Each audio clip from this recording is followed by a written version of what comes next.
Imagine a routine day, just like any other. You're strolling home, the sun setting on the horizon, unaware that life is about to take a horrifying turn. This was the reality for Janine Balding, a 20-year-old woman whose ordinary evening took a nightmarish twist. Join us here on Crime Scene Archives as we explore the tragic case of Janine Balding, one that left an enduring impact on Australia's consciousness and ignited discussions on the treatment of offenders.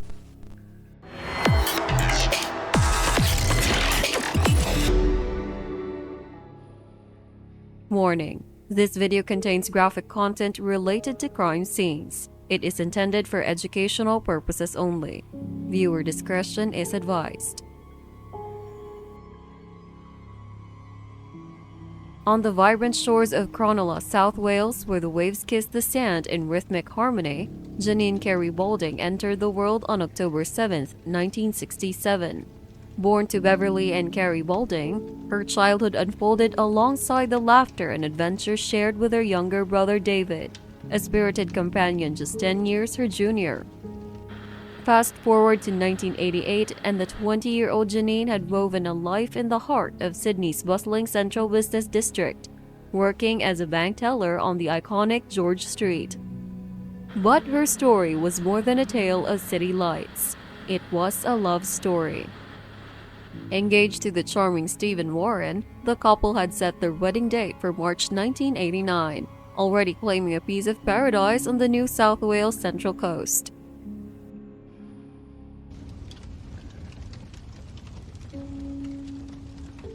As the sun painted its final strokes on Cronulla's horizon, little did Janine know that her seemingly ordinary life was about to take a tragic turn, sending shockwaves through the nation and reshaping the narrative of her once promising future. September of 1988 brought an air of excitement for Janine.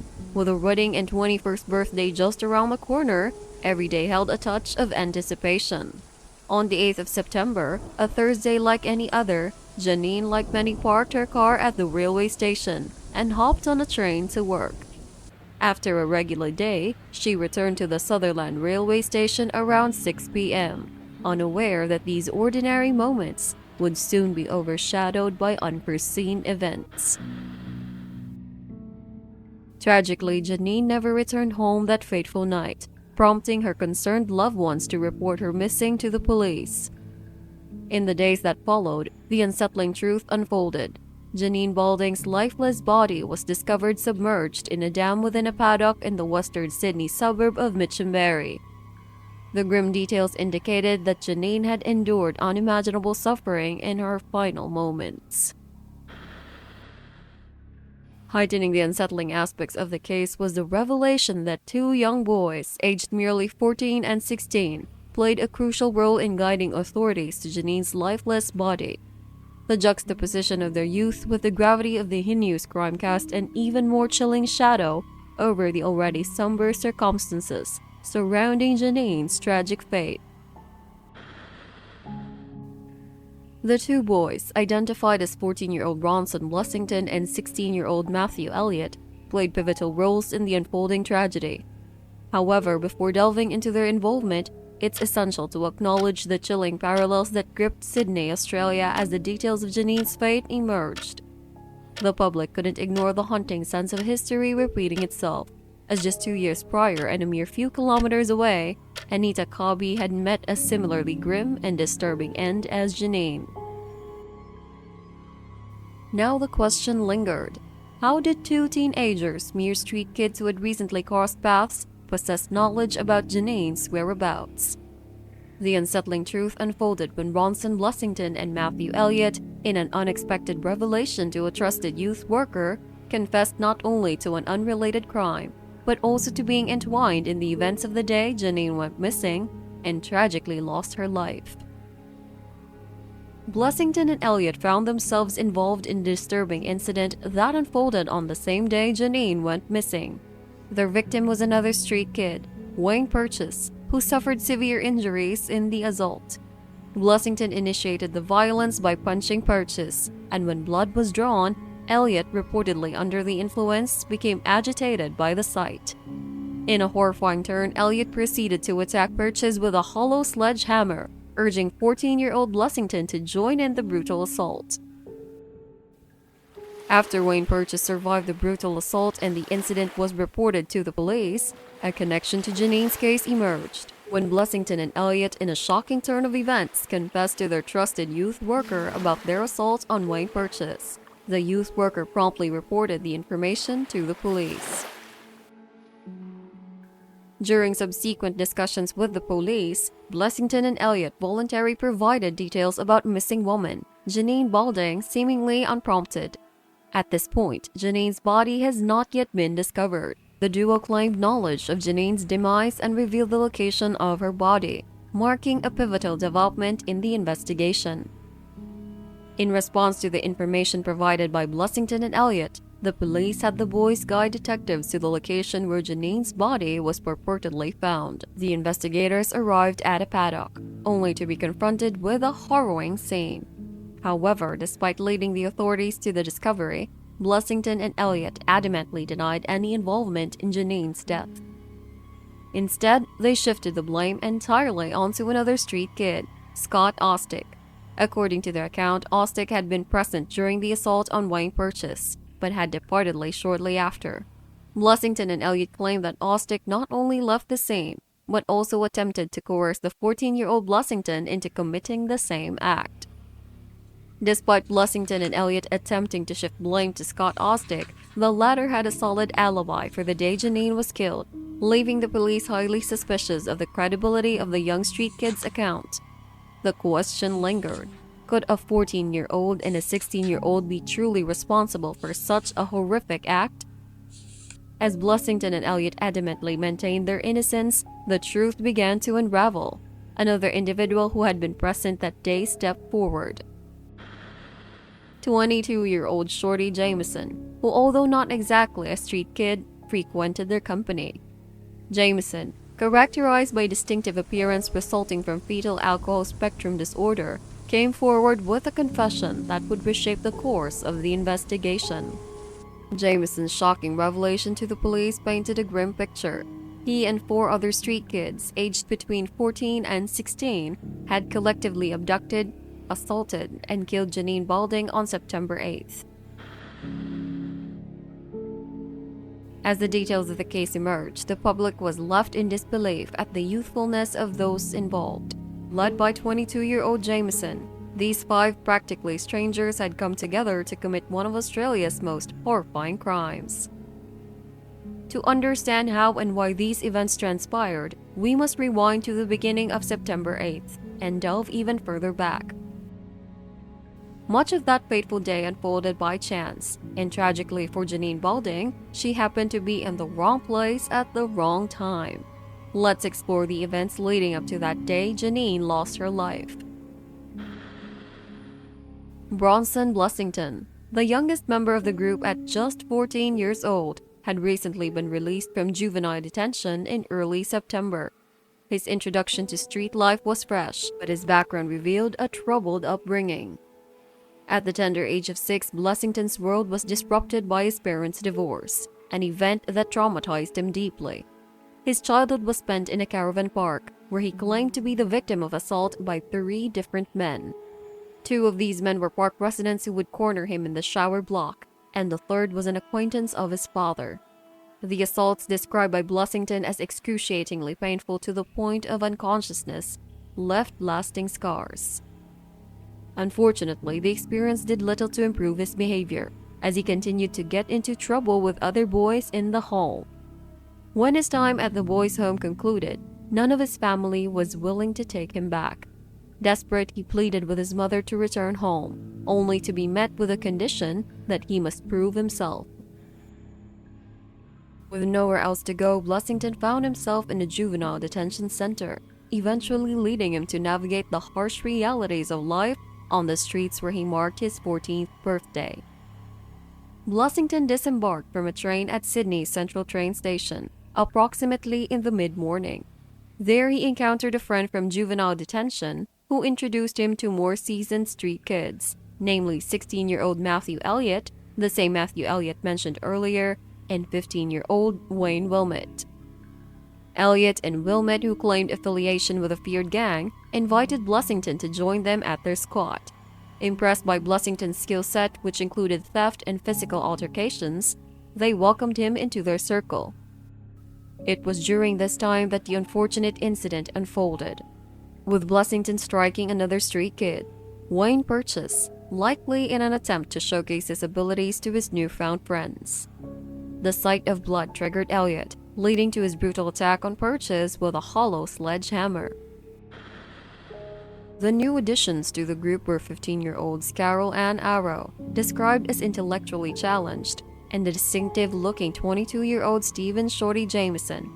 Carol, having recently run away from home, was the most naive member of this now-formed group of 5 street kids.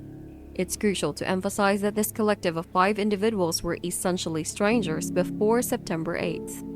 There were no pre-existing friendships, high-level connections, loyalties, or planned actions on their day. The forthcoming events were largely spontaneous, characterized by impulsive and, unfortunately, nefarious decisions made by a majority of kids. The shocking suggestion allegedly voiced by Elliot and Wilmette, "Why don't we get a Sheila?" sent shockwaves across Australia. However, Blessington later denied this statement, claiming that the group's original intention that day had been to steal a car. The 5 individuals spent the afternoon riding the train lines in Sydney, engaging in stolen rum, consuming speed pills, and causing general chaos. Eventually, they disembarked at Sutherland Railway Station, where they encountered an unlocked car, but failed in their attempt to start the ignition. An unidentified member of the group then proposed the idea of following a woman to her car, forcefully taking her keys and stealing the car. Their first potential victim was Christine Moberly, who was walking to her car in the Sutherland Railway Station car park, the same location where Janine had parked her car. Approached by the group, one of the kids asked her for a cigarette, and it was then that she noticed they were holding a knife. Reacting swiftly, Christine jumped into her car, locked the doors, and drove home. She shared the unsettling encounter with her partner, and the couple found the incident alarming. Likely shaken by the encounter, they decided to drive to the Sutherland police station to report the incident. During their drive to the police station, as Christine and her partner passed the same train station car park where she had been approached, they took a moment to check if the group was still lingering in the area. To their dismay, they observed the group approaching another female, likely Janine.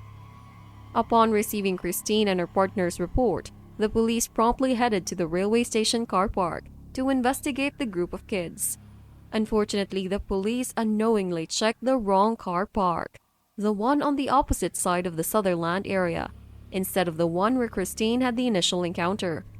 It was a minor error, but one that might have cost them just enough time to miss the troublesome group.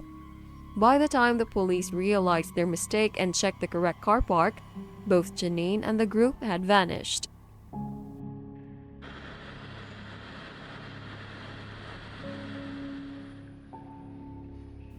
Janine found herself confronted in her parked Gemini by the youngest member of the group, Blessington, who requested a cigarette.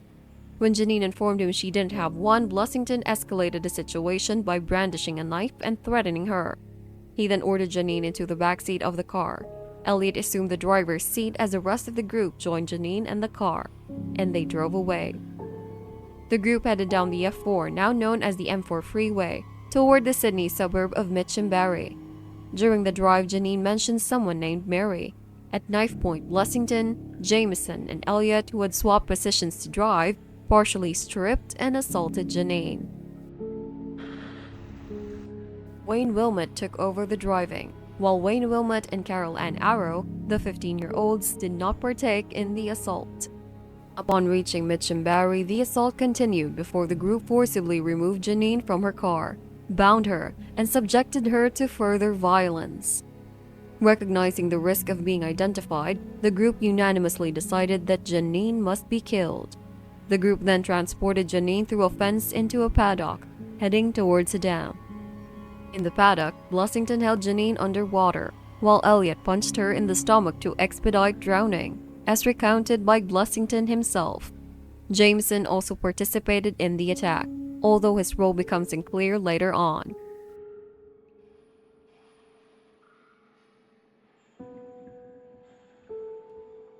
Returning to the city, they boasted about their actions to another street kid. The next day, Bronson Blessington and Matthew Elliott returned to the detention center where Blessington had been just a week before.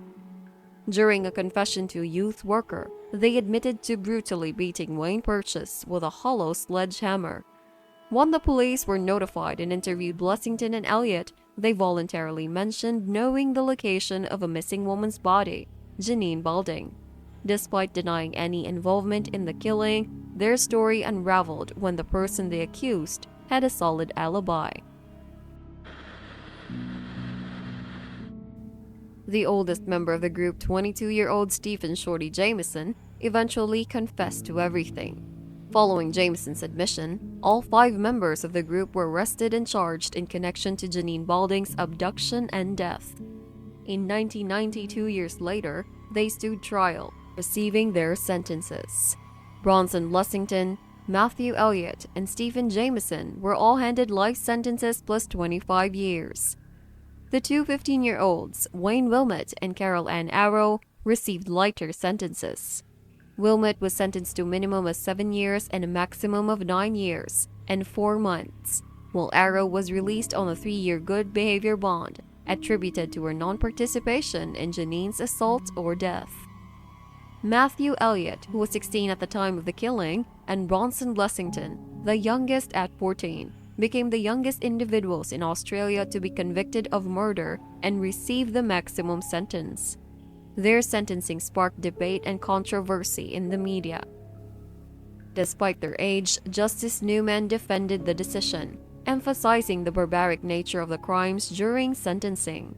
He recommended that none of the prisoners, regardless of their age, should ever be released, given the gravity of the case. Following the sentencing, Wayne Wilmot, who was 15 at the time and received the second heaviest sentence, went on to reoffend multiple times after his release. He faced charges for attacking a woman in 1998 and was sentenced to an additional 12 years in 2004. A psychiatrist described him as incapable of rehabilitation, acknowledging his likelihood of causing harm to women again. In September, it was announced that Wilmot would remain in prison for at least another 2 years. In 2004, the United Nations Human Rights Committee determined that the sentences given to Bronson Blessington and Matthew Elliott violated the rights of a child. The committee called for a review of the case to address the breach of human rights, emphasizing that any sentence for a child should allow for the possibility of review and potential release, regardless of the crime's gravity and circumstances. They stressed that release should not be a mere theoretical possibility, but should be considered in practice. While in prison, Blessington has conducted Bible study classes for fellow inmates and offered counseling to newcomers. He even found love with a woman named Kim, whom he met through his involvement in youth fellowship. They planned a life together outside of prison, and their relationship endured for a decade before Blessington, believing he would never be released, ended it, urging him to move on without him. Turning attention to Stephen "Shorty" Jameson, the oldest member of the group at 22 during the killing, the other 4 members have asserted at various times that Jameson was not involved in Janine's murder. Instead, they claimed another homeless man nicknamed Shorty, Mark "Shorty" Wells, was present with them on September 8th. Wells, a self-described, dismissed, and diagnosed schizophrenic, was questioned by police a year after Janine's death. Despite Wells having knowledge of non-public details of the case, he attributed it to a dream during his seance when questioned in court. Wells was never charged, and Stephen Jameson continues to maintain his innocence, alleging that his police confession was coerced. The tragic saga of Janine Balding continues to weigh heavily on her family. Janine's mother, Beverly, passed away in 2013. Her father, Carrie, and younger brother, David, persist in their desire to see the individuals responsible for Janine's death remain incarcerated for life. In 1995, Beverly Balding authored a book titled The Janine Balding Story, a journey through her mother's worst nightmare, recounting her personal ordeal following her daughter's tragic passing. Beverly also advocated for the reinstatement of the death penalty in Australia after Janine's death, although this effort did not come to fruition. A memorial plaque dedicated to Janine can still be found in Sutherland, serving as a poignant reminder that a young life was unjustly taken under horrific circumstances at the age of 20. With this, we conclude today's presentation of Janine's story. What are your thoughts on Janine Balding's tragic story? And how do you believe society should address cases involving young offenders? Share your perspective in the comments below. And if you're interested in more mesmerizing cases, check out our video on the Somerton Man, the man whose identity remained unknown for 75 years. Thank you for taking the time to hear her narrative. Remember to like and subscribe to support the channel. Stay vigilant, stay safe, and until next time, goodbye.